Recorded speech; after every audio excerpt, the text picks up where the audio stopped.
बिस्मिल्लाहिर्रहमानिर्रहीम।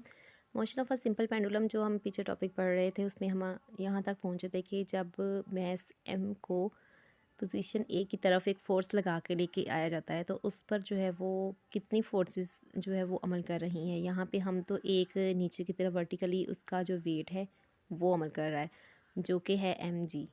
अब वहाँ पे उसके दो कंपोनेंट्स बनेंगे, एक हॉरिजॉन्टल कंपोनेंट्स बनेगा एम जी कोस थीटा और एक जो है वर्टिकल कंपोनेंट बनेगा M G sine theta.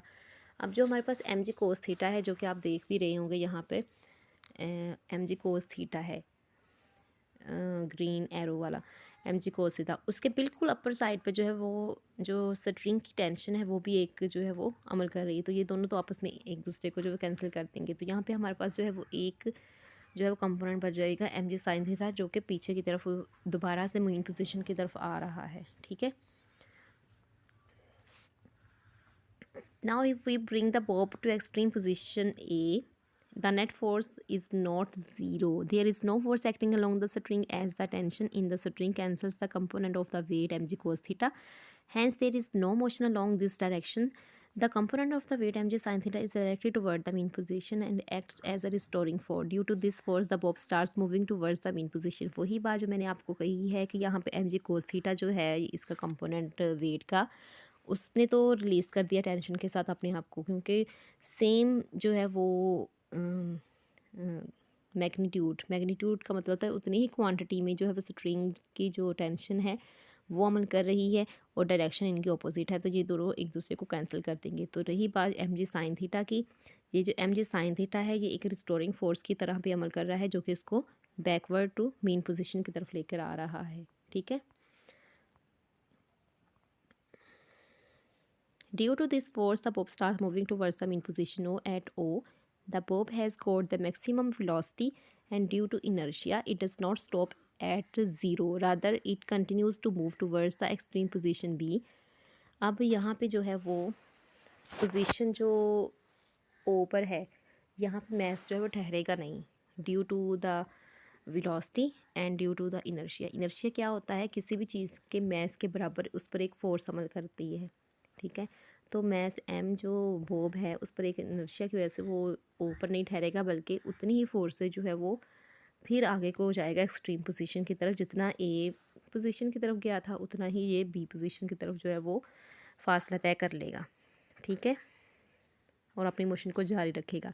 During its motion towards point B, the velocity of the bob decreases due to the restoring force. The velocity of the bob become zero at it reaches the point B. अब maximum height पर जाकर velocity जो है वो zero हो जाती है और मेन पोजीशन पर वेलोसिटी जो है वो मैक्सिमम होती है। ठीक है, और मैक्सिमम पॉइंट पर जाकर जो है वो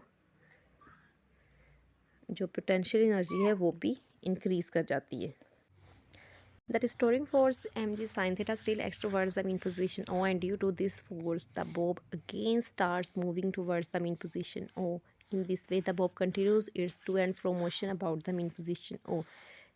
इसी तरह से ये जो रिस्टोरिंग फोर्स है ये जो है वो बी पर भी नहीं ठहरेगी और दोबारा उसको जो है वो बॉब को मेन पोजीशन की तरफ ओ की तरफ लाने की कोशिश करेगी। इसी तरह से ये जो है वो अपनी मोशन जो है वो ए और बी के दरमियान में जारी रखेगा। ठीक है, मेन पोजीशन ओ के इर्द गिर्द यानी कि ए और बी तक।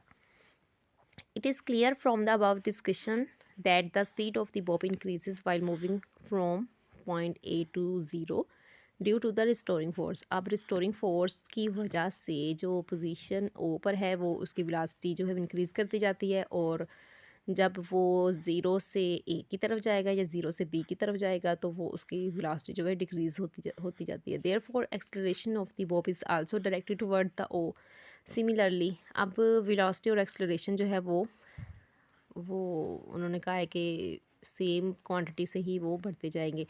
Similarly, when the bob moves from 0 to B, its speed decreases due to the restoring force, while again acts towards O. इसी तरह से ये सिलसिला जो है B तक भी जाता रहेगा, चलता रहेगा। Therefore, acceleration of the bob is again directed towards O. It follows that the acceleration of the bob is always directed towards the mean position O. जिस तरह से velocity जो है वो ज़ीरो पर आकर मैक्सिमम हो रही, इसी तरह से acceleration भी जो है वो बॉब की पोजीशन ओ पर मैक्सिमम हो रही है और directed towards the mean position है। और इसी तरह से जो है वो हाइट पर जो है वेलोसिटी जो है वो ज़ीरो हो रही है, इसी तरह से एक्सेलरेशन भी वहाँ पे डिक्रीज़ है। Hence the motion of a simple pendulum is simple harmonic motion. तो ये हमारा प्रूव हो चुका है कि जो पेंडुलम की जो मोशन है अबाउट इट्स मीन पोजीशन वो सिंपल हार्मोनिक मोशन है। और यहाँ पे इसकी जो है वो सारी जो है डिस्कशन अपने ऊपर देख ली है।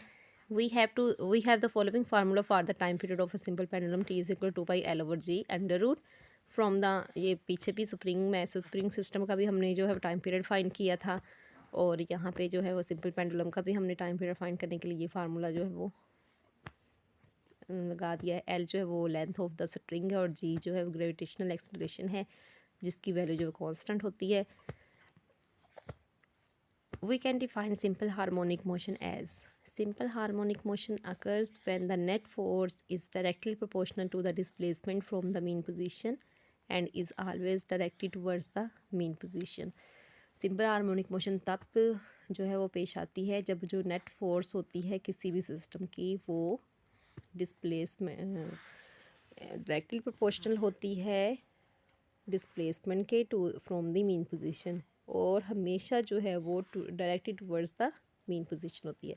In other words when an object oscillates about a fix position, यानी कि मीन पोजीशन के इर्द गिर्द जो है वो ऑसिलेट करता है such that its acceleration is directly proportional to its displacement from the mean position. इसी तरह से उसकी जो एक्सेलरेशन होती है वो भी इज डायरेक्टली प्रोपोर्शनल होती है उसके डिस्प्लेसमेंट के फ्रॉम द मीन पोजीशन और is always directed towards the mean position. Its motion is called simple harmonic motion. अब जो इम्पोर्टेंट फीचर्स जो हैं वो हम नेक्स्ट वीडियो में पढ़ेंगे। यहाँ तक के लिए बस इतना ही।